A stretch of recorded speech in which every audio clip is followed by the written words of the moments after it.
Bismillahirrahmanirrahim. Assalamualaikum warahmatullahi wabarakatuh. Ya, halo semuanya. Bertemu lagi dengan saya untuk persiapan praktikum konseling atau tutorial konseling. Nah, kali ini yang akan saya sampaikan adalah tutorial untuk persiapan konseling mengenai sistem kardiovaskular. Oke, kita langsung mulai saja. Nah, ini sebelum memulai membahas mengenai konselingnya, saya sedikit sampaikan ya tentang penyakit kardiovaskular atau yang kita kenal dengan CVD, cardiovascular disease. Nah, cardiovascular disease ini merupakan penyakit yang dapat menyebabkan kematian ya secara umum. Nah, ya diperkirakan ini data dari WHO sekitar 17,9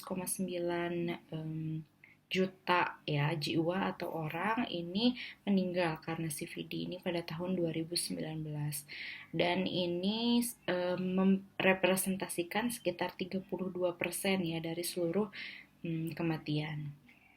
Nah, dari CVD ini fokusnya banyaknya itu karena heart attack dan juga stroke. Kemudian CVD ini kematiannya banyak terjadi pada negara dengan income yang low sampai middle ya.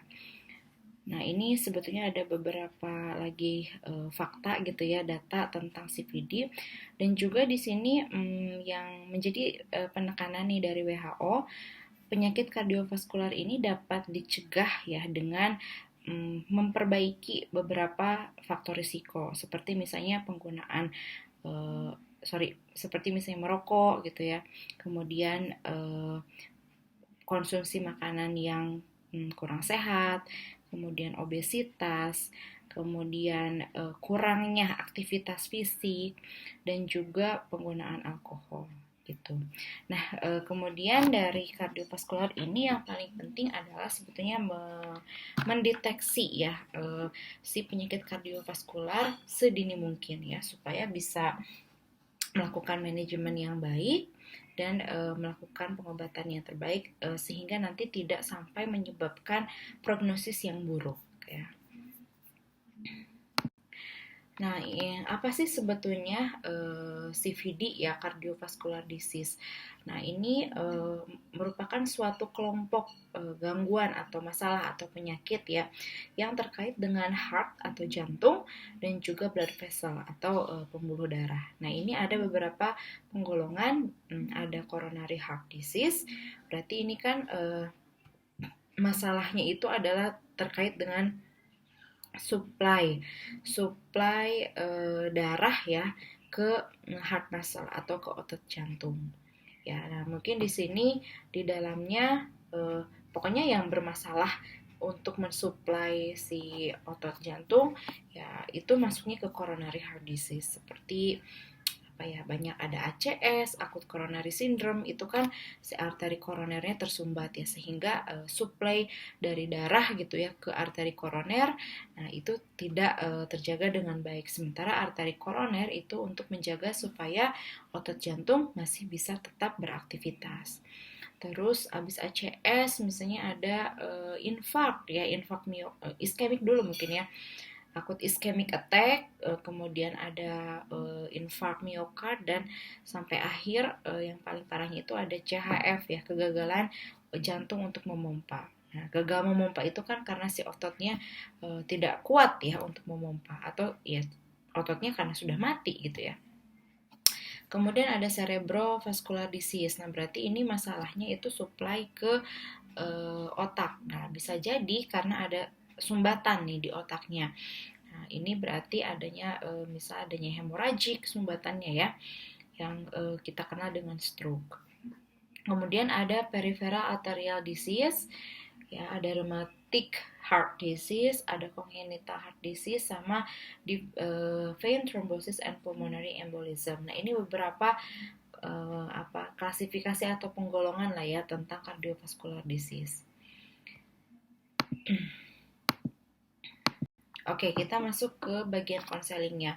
Sebetulnya ketika kita melakukan konseling ya terkait dengan konseling untuk penyakit kardiovaskular, hampir sama dengan konseling-konseling yang lain. Yang penting kita itu harus mendapatkan informasi sejelas-jelasnya, sedetail-detailnya tentang kondisi pasien. Ya, termasuk di dalamnya bagaimana lifestyle-nya, apakah konsumsi makanannya itu makanan yang memang sehat, kemudian bergizi dan tidak menimbulkan kontribusi dan tidak memberikan kontribusi untuk penyakit kardiovaskular atau tidak gitu ya. Nah, itu perlu diketahui.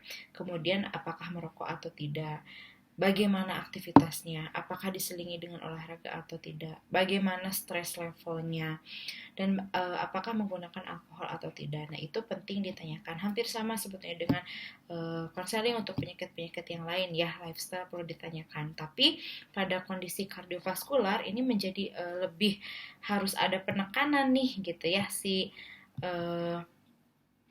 ininya ya, si lifestyle-nya, apalagi kan ini tobacco use gitu ya, kemudian diet gitu ya, karena ini nanti akan berkaitan dengan kemungkinan kadar kolesterol yang tinggi.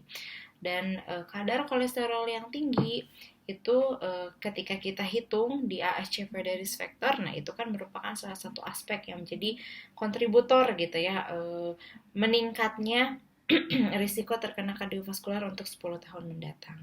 Kemudian tobacco use juga di sini, merokok atau tidak. Nah, itu kan menjadi salah satu aspek yang akan dihitung ya di penilaian ASCVD risk factor. Oke, itu terkait dengan lifestyle. Kemudian disease history. Nah, ini harus ditanyakan juga ya, disease history penyakitnya itu pernah ada riwayat penyakit apa saja. Misalnya apakah pasiennya itu pernah mengalami hipertensi atau diabetes. Nah, itu kan penting kita ketahui karena penyakit itu yang akan memberikan kontributor peningkatan skor ya pada perhitungan ASCVD risk factor score. Jadi balik lagi ke ASCVD itu ya. Oke, kemudian ditanyakan mengenai family disease history ya. Jadi apakah keluarganya pernah ada yang mengalami kondisi penyakit yang terkait dengan kardiovaskular atau tidak ya. Nah, kemudian yang penting ditanyakan juga terkait dengan medication history. Jadi kalau ternyata pasiennya pernah punya riwayat penyakit lain, nah itu sekaligus ditanyakan bagaimana pengobatannya. Ya, termasuk di sini adherence-nya atau kepatuhannya, apakah pasien itu rutin menggunakan obat atau tidak gitu ya, rutin atau patuh terhadap pengobatan atau tidak. Nah, menanyakan kepatuhan harusnya sudah dibahas ya di materi farmasi klinik gitu ya, bagaimana cara menanyakan kepatuhan yang baik. Jadi bisa menggunakan salah satunya kuesioner MMAS ya, Morisky Medication Adherence Scale. Ya, jadi tidak langsung menanyakan ibu patuh atau tidak gitu. Nah, ya tapi menggunakan bahasa lain yang kita dengan bahasa lain itu sebetulnya kita akan mendapatkan informasi mengenai kepatuhan. Nah, selain kepatuhan ditanyakan juga mengenai adverse effect nih ya. Apakah terjadi efek samping dari penggunaan obat selama ini? Karena bisa jadi misalnya pasien tidak patuh itu karena merasakan efek samping yang sangat berat atau merugikan dan pasien tidak melaporkannya ke dokter yang bertanggung jawab gitu, atau dokter yang rutin menangani masalah pasien tersebut ya. Oke, mungkin saya singgung sedikit ya terkait dengan kasus. Nah, ini kan terkait dengan adherence. Di kasus juga sebetulnya pasiennya itu kondisinya tidak patuh ya terhadap pengobatan. Sehingga muncul kondisi STEMI gitu ya, infarct myocard, ST elevation. Nah, munculnya itu sebetulnya ada kontribusi dari ketidakpatuhan penggunaan obat untuk hipertensi dan juga hiperlipid. Nah, jadi itu perlu diketahui ya oleh kita sebagai farmasis. Dengan kita telah mengetahui apakah pasien patuh atau tidak, berarti kita harus bisa merancang nih ke depannya untuk bisa meningkatkan kepatuhan bagaimana gitu ya. Itu terkait dengan gaining information. Nah, sekarang apa sih informasi yang harus kita berikan ya? Nah, karena untuk praktikum konseling yang kardiovaskular ini ada spesial praktikum gitu ya. Jadi kita tidak hanya ke pasien konselingnya, tapi juga ke sesama profesional kesehatan. Nah, berarti ada perbedaan nih ketika kita harus memberikan informasi ya. Kalau ke pasien dulu ya, mungkin saya cerita ke pasien dulu ya. Kalau ke pasien, sebetulnya yang harus disampaikan tentu adalah obatnya ya, bagaimana menggunakan obatnya, ini ya administrationnya, dosisnya berapa, kemudian nama juga penting ya, nama obat apa, kemudian apa ini teh zat aktifnya ya sebetulnya yang disebutkan. Kemudian apa kemungkinan efek samping, bagaimana menyimpan. Nah, ini penting disampaikan. Tapi sebelum ini, sebaiknya kita jelaskan dulu tentang sebetulnya apa sih kondisi yang terjadi pada pasien. Ya, pada kasus pasien itu mengalami STEMI. Nah, STEMI itu ada kontribusi sebetulnya ya dari hipertensi dan hiperlipid, apalagi kondisinya itu hipertensi hiperlipidnya yang tidak terkontrol karena pasien tidak patuh. Nah, itu perlu dijelaskan. STEMI itu apa sih sebetulnya? Tapi bisa dijelaskan dengan bahasa yang lebih sederhana. Dengan dijelaskan seperti itu, harapannya sebetulnya pasiennya itu harapannya itu adalah terbuka gitu ya wawasannya. Oh, ternyata kondisi STEMI atau mungkin pasien itu lebih kenal dengan serangan jantung gitu ya. Ya, masalah jantung mungkin ya pasien akan tahunya.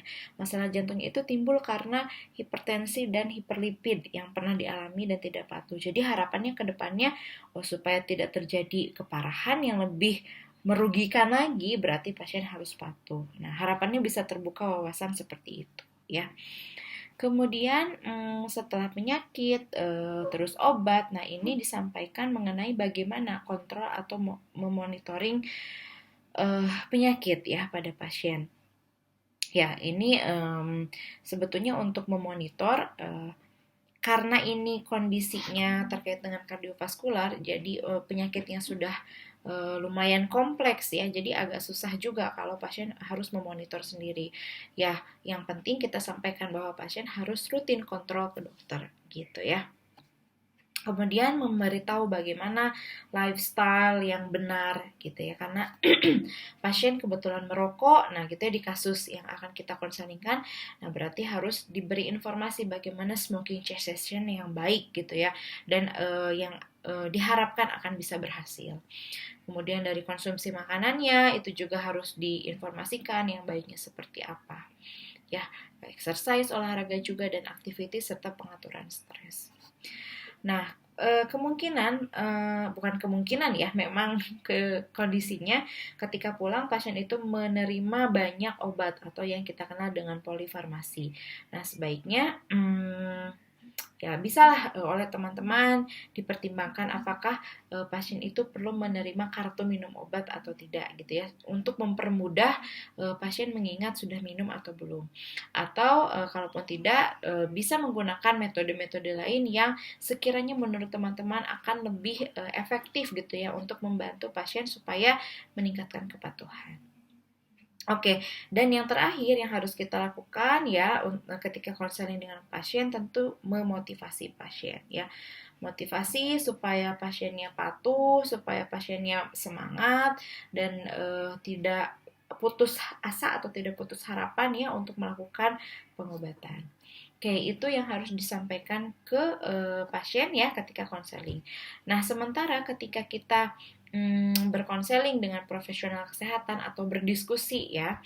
Nah, yang harus kita fokuskan tentu kita harus paham dulu nih tentang penyakitnya. Ya, tergantung sebetulnya nanti kita akan konselingnya dengan siapa, apakah sesama apoteker atau misalnya dengan dokter gitu ya, atau dengan perawat ya. Kalau dengan dokter bisa jadi dokter lebih memahami mengenai penyakit karena kan dokter yang mendiagnosis ya, jadi dokter lebih paham mengenai sisi anatomi dan juga bagaimana patofisiologi dari penyakitnya. Tapi tidak ada salahnya kita harus tetap menguasai ya mengenai penyakit yang akan kita bahas atau konselingkan ya. Nah, kemudian terkait dengan drug information nih untuk profesional kesehatan, justru inilah nyawa seorang apoteker ya. Jadi kita sebagai apoteker sangat harus ya, saya tekankan berkali-kali, menguasai tentang obat ya, yang regimen obat yang diberikan pada satu pasien. Yang harus kita kuasai itu apa? Pertama tentunya adalah kenapa obat itu dipilih ya. Kenapa obat itu menjadi pilihan ya, dan bagaimana posisinya obat itu di dalam literatur atau misalnya guideline, dan bagaimana EBM-nya obat tersebut untuk mengatasi kondisi pasien yang sedang dialami. Jadi itu yang penting sebetulnya ya disampaikan, kenapa sih obat ini harus diberikan gitu ya pada pasien yang mengalami kondisi tertentu atau kondisi penyakit. Misal nih pada kasus itu kan STEMI, pasien menerima captopril, bisoprolol, atorvastatin, kemudian omeprazol dan juga kardioaspirin ya. Kenapa obat itu lima-limanya harus diberikan gitu? Kenapa bisoprolol harus diberikan? Kan padahal kalau melihat dari fungsi penurunan tensi gitu ya, penurunan tekanan darah itu udah ada captopril. Kenapa nih bisoprolol harus diberikan? Nah, itu kita sebagai apoteker harus bisa menjelaskan alasannya itu kenapa. Itu ya yang penting ketika kita berdiskusi dengan profesional kesehatan. Dan tentunya ketika kita memberikan argumen itu harus jelas landasannya. Baik itu dari jurnal terkait ya, teman-teman sudah praktikum ya di dasar farmasi klinik dengan saya juga kan terkait dengan EBM, dan juga bisa dari guideline gitu ya. Oke, kemudian untuk informasi lainnya terkait dengan obat ya itu juga masih harus disampaikan, tapi dari sisi ilmiahnya, misalnya kalau ke profesional kesehatan bagaimana mekanisme kerjanya, apakah ada interaksi atau tidak gitu ya dari obat-obatan yang diberikan, kemudian bagaimana misalnya profil farmakokinetiknya, waktu paronya berapa, onsetnya kapan. Nah itu yang harus disiapkan oleh teman-temannya terkait dengan informasi obat. Oke, saya rasa untuk yang mungkin satu lagi ya terkait dengan profesional kesehatan, kontrol dan monitoring itu juga penting, karena kita sebagai farmasi itu yang lebih tahu nih efek samping yang mungkin timbul dari obat. Misalnya efek sampingnya itu ke arah renal, kita kan yang tahu nih efek sampingnya ke arah penurunan fungsi renal atau ginjal, berarti kita yang harus merekomendasikan untuk memonitoring fungsi ginjal. Nah, seperti itu. Oke, saya rasa untuk ke profesional kesehatan difokuskan pada aspek-aspek ilmiahnya.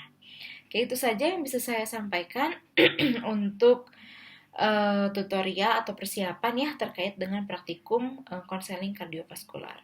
Ya, selamat menyiapkan dan semoga teman-teman bisa memberikan praktikum yang terbaik. Ya. Assalamualaikum warahmatullahi wabarakatuh.